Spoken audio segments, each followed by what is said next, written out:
कहने को तो राजधानी भोपाल मेट्रो सिटी भी है और यहाँ करोड़ों रुपयों की स्मार्ट सिटी भी बनाई जा रही है।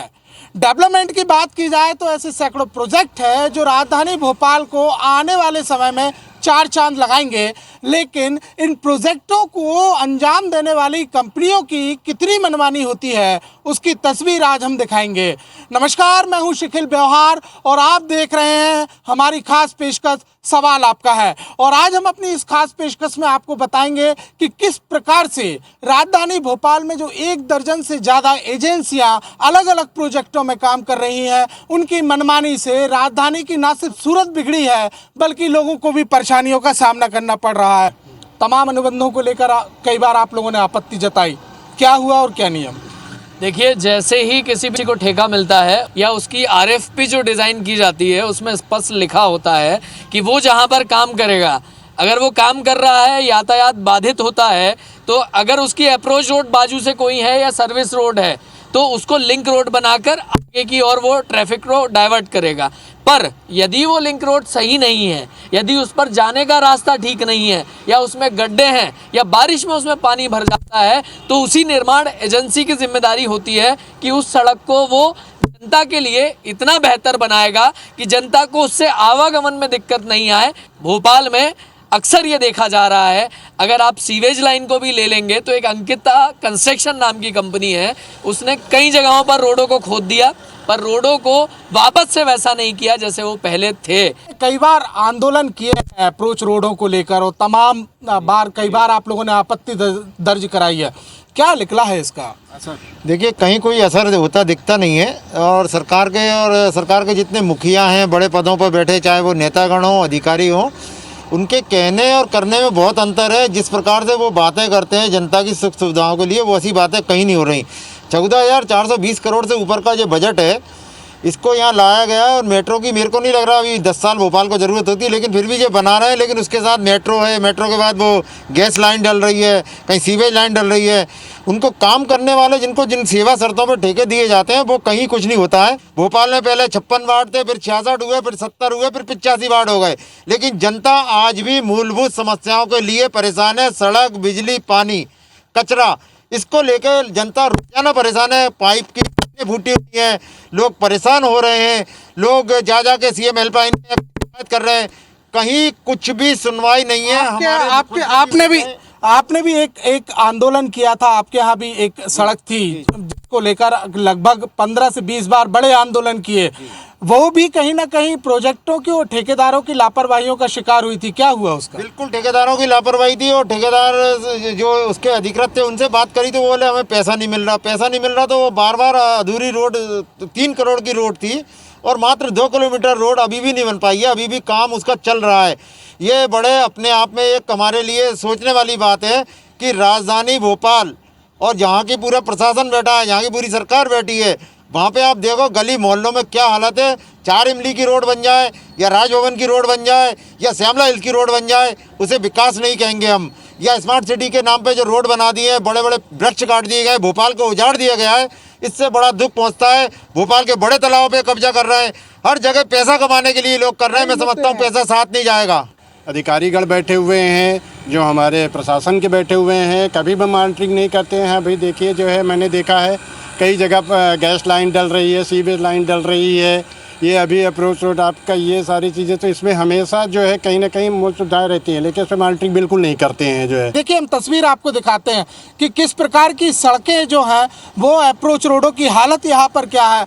ये मेट्रो प्रोजेक्ट है जो इस बात की गवाही देता है कि कहीं ना कहीं आने वाले समय में जिस प्रकार से भोपाल का डेवलपमेंट प्लान किया गया है वो कहीं ना कहीं एक शीर्ष पे होगा, लेकिन वो भविष्य की बात है। वर्तमान जो है, वर्तमान विकास गड्ढों में दिखाई देता है। लोग बोलते हैं कि एक्सीडेंट से मौत होती है, मैं बोल रहा हूँ कि रोड की वजह से मौत होती है। रोड खराब होते हैं इसलिए एक्सीडेंट होते हैं और सरकार के खिलाफ, ये ठेकेदारों के खिलाफ सख्त कार्रवाई करनी चाहिए और इन पर मर्डर टू अटेम्प्ट का केस लगाना चाहिए। जिस प्रकार से जनता से टैक्स यहाँ पर लिया जाता है लेकिन उस हिसाब से सुविधाएं यहाँ पर नहीं दी जाती। और हम अपनी खास पेशकश में बात कर रहे हैं निर्माण एजेंसियों की उस लापरवाही की जिससे राजधानी भोपाल की लगभग 50% आबादी त्रस्त है, क्योंकि ये वही रोड है, वही अप्रोच रोड है, वही सर्विस लाइन है जो पूरे शहर को एक दूसरे से जोड़ती हैं। लेकिन हालत हमने आपको यहाँ पर दिखाई। हम जिस रोड पर खड़े हुए हैं यहाँ कई अस्पताल भी हैं, कुछ लोग हमारे साथ में मौजूद हैं, हम उनसे भी यहाँ चर्चा करेंगे। साहब, अस्पताल है, ऐसी रोडों पे कैसे गुजर बसर होता है? अब यहाँ पर काके सर जी, यहाँ पर पेशेंट आते हैं, समर्पण हॉस्पिटल में गार्ड की नौकरी करता हूँ, और यहाँ पेशेंट आते, पहले धूल से हम परेशान थे और अब इस समय पे मिट्टी और गड्ढों से परेशान है। पेशेंट बाहरी जो 50-60 साल के जो आते हैं बुजुर्ग लोग, वो यहाँ पर गिर जाते हैं तो हमको उठाना पड़ता मजबूरी में। तो मेरे प्रशासन से यही मेरी निवेदन है कि ये रोड का कार्य अच्छा बनाए, अपने कोई परेशान ना हो बुजुर्ग लोग, क्यों अपने बाप माँ जैसे हैं वो लोग। कभी यहाँ सुधार नहीं हुआ? अभी सुधार नहीं हुआ, आज कम से कम इसको 1 साल होने पे, और हम बहुत परेशान हैं। धूले मट्टी से परेशान है, अब कीचड़ से परेशान है, और मिट्टी से परेशान है, और हम लोग बहुत ही परेशान रहते हैं यहाँ पर। क्यों मैं तो साफ तौर पर यहाँ बताया कि कई हॉस्पिटल्स भी हैं, जिस प्रकार से यहाँ पर दुर्घटनाएं होती हैं। कुछ और व्यक्ति हमारे साथ में हैं, उनसे भी यहाँ पर चर्चा करेंगे कि किस प्रकार से वो देखते हैं। साहब, बीते दिनों जो खराब सड़कें थी उसे लेकर एक आदेश दिया गया कि सड़कें बनाई जाएंगी, लेकिन उसके बाद भी सड़कों की व्यवस्था सुधार नहीं की गई। साहब जी, सड़कों की कहीं व्यवस्था नहीं है, चाहे पूरे भोपाल में चले जाएं। लेकिन क्या है कि इन सड़कों के गड्ढे के जिम्मेदार अधिकारियों पे कानूनी कार्रवाई भी होना चाहिए, ताकि वो अपने सड़कों का निर्माण सही तरीके से करवाएं, और उन पे बिल्कुल कानूनी कार्रवाई होना चाहिए। कानूनी कार्रवाई की बात यहाँ पर कही गई है। हमारे साथ एक और व्यक्ति यहाँ पर मौजूद हैं, नगर निगम के कर्मचारी नेता हैं अशोक वर्मा जी।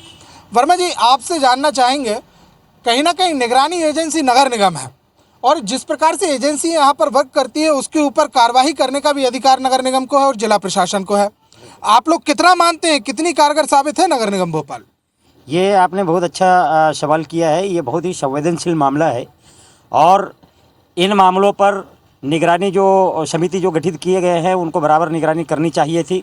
लेकिन आज स्थिति ये हो रही है कि हर गली, हर मोहल्ले, हर सड़क इतने बुरी स्थिति में हो गए हैं कि आज जो आम जनता है वो डर गए हैं, सड़क पर चलने के लिए डर रहे हैं, क्योंकि इन्हीं के कारण से जो है आज प्राय एक्सीडेंटल जो केस हो रहे हैं इन्हीं सब कारणों के कारण से हो रहा है।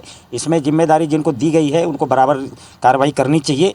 इस पर हम भी आपके माध्यम से आवाज़ उठाना चाहते हैं कि तत्काल निगरानी जो कमेटी बनाई गई है उसको निगरानी करनी चाहिए। सड़क के बराबर मरम्मत होनी चाहिए, लोगों की जान से खिलवाड़ नहीं होनी चाहिए। बराबर आए दिन एक्सीडेंटल केस हो रहे हैं, ये इस बहुत बड़ा कारण है। यानी आप भी मानते हैं कहीं ना कहीं कि इन चीज़ों के लिए नगर निगम और तमाम अधिकारी जो है वो जिम्मेदार है? बिल्कुल बिल्कुल जिम्मेदार है। नगर निगम को आगे आकर के करना चाहिए। वैसे भी स्थापना व्यय बहुत ज़्यादा है अपने नगर निगम का, तो विकास कार्य तो होनी चाहिए। और जब अप्रोच सड़कें हैं तो उनको फिर नज़रअंदाज कैसे कर सकता है नगर निगम? तो नगर निगम को आगे बढ़ चढ़ करके इस पर कार्रवाई करनी चाहिए, जिम्मेदारी से पल्ला नहीं झाड़ना चाहिए। जिम्मेदारी से पल्ला नहीं झाड़ना चाहिए, ये वह व्यक्ति कह रहे हैं जो नगर निगम में ही कार्यरत हैं और कर्मचारी नेता हैं।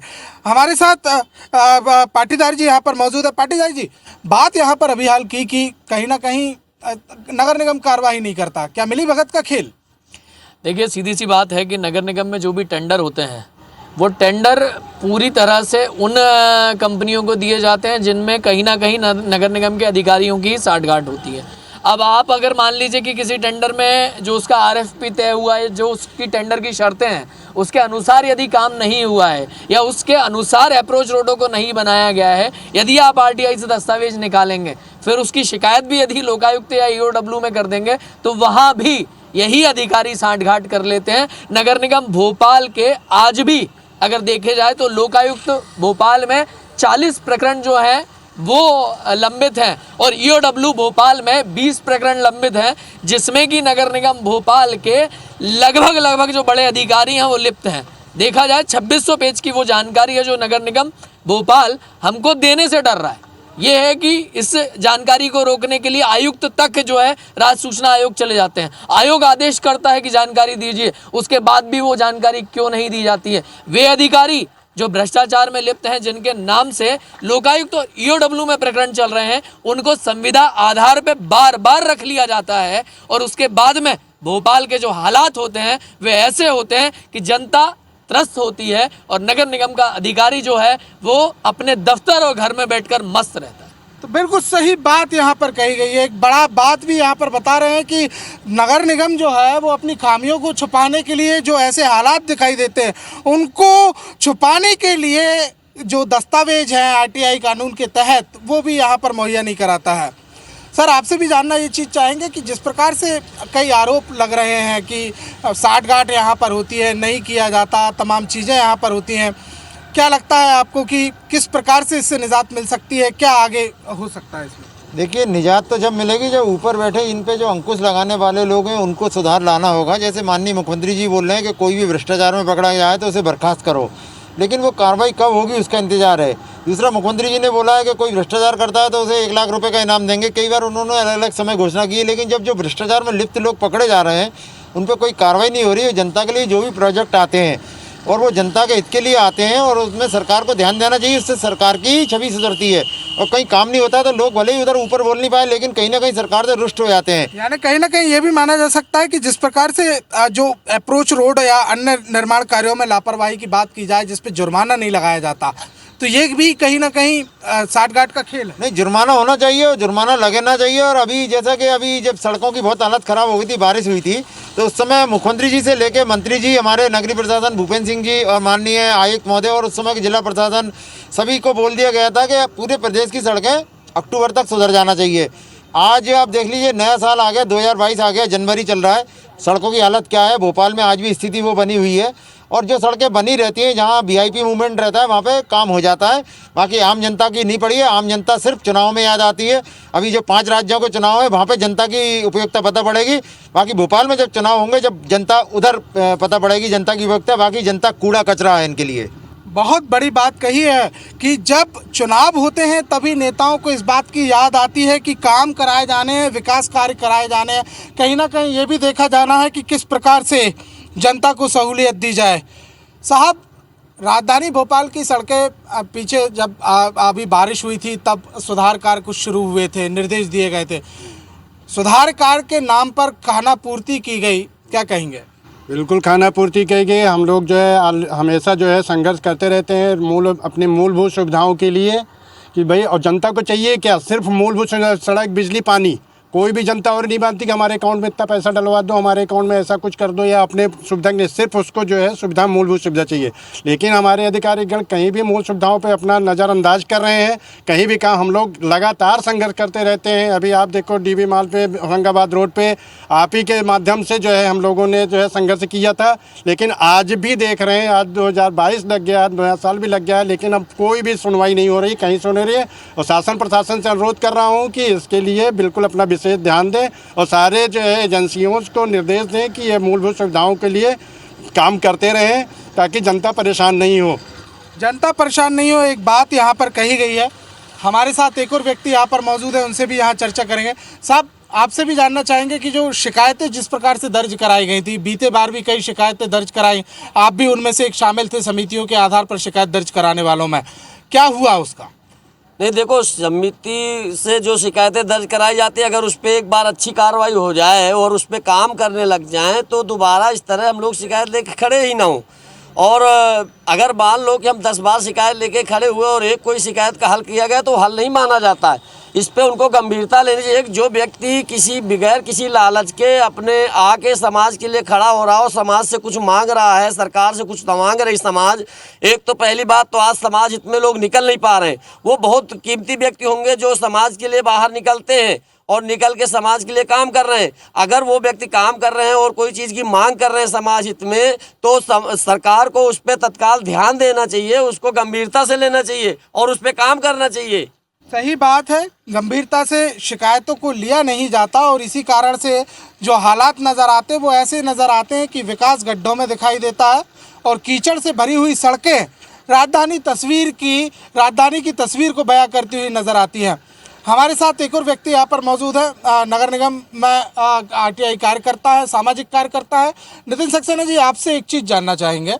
जुर्माने के आदेश की बात कही गई थी 1.5 साल से 2 साल पहले, जब कमिश्नर हुआ करते थे कविंद्र कियावत जी, और इस बात को यहाँ पर बताया गया था कि जुर्माना लगाया जाए, लेकिन आदेशों के पालन नहीं हुए आज तक। नहीं, बिल्कुल आपकी बात से सहमत हूँ। और सबसे बड़ी बात विडम्बना ये है कि हमने जब 2021 में 8वें महीने में आरटीआई फाइल किया और हमने पूछा कि भाई जो अनुबंध की नस्ती है, क्योंकि इंडियन रोड कांग्रेस के नियमों के विपरीत यदि आप कोई विकास कार्य करते हो तो उसका रेस्टोरेशन भी करना आवश्यक है। पाइपलाइन तो डल रही है, लेकिन उसके पीछे जो उसको लेमिनेट करा जाता है ताकि आम जन को परेशानी ना हो, वो स्थिति शहर में कहीं नहीं देखने को है। नगर निगम भोपाल पूरी तरह से जो सड़कें उधड़ी हुई हैं उनका पूर्णतः से जिम्मेदार है। आरटीआई में जिस जोन में अभी हम खड़े हैं उसी जोन का कार्यपालन यंत्री लिख कर देता है कि अनुबंध पाइपलाइन से संबंधित कोई जानकारी हमारे पास संधारित नहीं है। तो ये एक बड़ी मतलब तथ्य सामने आया है कि आखिर जब आपके पास अनुबंध नहीं है, पाइपलाइन डल रही है, विकास कार्य चल रहा है, जनता परेशान है, तो कार्य करा कौन रहा है, इसके जिम्मेदार कौन है? भोपाल संभाग आयुक्त तत्कालीन समय में बोल चुके थे, उसके बाद भी नगर निगम के जिम्मेदार अपने अड़ियल रवैये पे अड़े हुए। यानी कुल मिलाकर ये माना जा सकता है कि किसी भी प्रकार की सुनवाई जो है वो नहीं होती, सिर्फ बात इस बात की हो जाती है कि अधिकारी जो है वो अपना एक पल्ला झाड़ लेते हैं और सिर्फ एक बात यहाँ पर कर दी जाती है। बिल्कुल नीचे स्तर से संबंधित जोन का जिस भी जगह ये पाइपलाइन डाली जाएगी उस जोन का इंजीनियर, उसके ऊपर कार्यपालन यंत्री, उसके ऊपर अधीक्षण यंत्री, उसके बाद फाइल किलोमीटर के हिसाब से संबंधित एडीसी के पास जाती है और उस शर्तों में स्पष्ट तौर से उल्लेख है कि आप पाइपलाइन डालते जाएंगे और पीछे रेस्टोरेशन कराते जाएंगे ताकि आम जन को हानि किसी भी तरह की दिक्कत या परेशानी का सामना ना करना पड़े। लेकिन वर्तमान स्थिति सामने है, नगर निगम भोपाल धरातल पे नहीं है, हवा में। बहुत बड़ी बात यहाँ पर कही है और यही तस्वीर बयां होती है पूरे शहर की, जहाँ अधिकारियों के लापरवाही और गैर जिम्मेदार रवैये के चलते पूरी राजधानी के लगभग आधी सड़कों का यही हाल हो चुका है। लोग परेशान हैं, गुहार लगाई जा रही है कि कम से कम इतना विकास तो कर दिया जाए कि कम से कम राहत लोगों को नसीब हो सके। लेकिन राहत है और विकास है जो गड्ढों में दिखाई देता है। ये देखने की बात होगी कि आने वाले समय में शासन और प्रशासन जिस प्रकार से जो शिकायतें हैं, जो अप्रोच रोड की हाल है और जो करोड़ों की धांधली यहाँ पर की जा रही है, उस पर कैसे रोक लगा पाता है, कब तक रोक लगा पाता है। आज की पेशकश में बस इतना ही, हमें दीजिए इजाज़त, नमस्कार।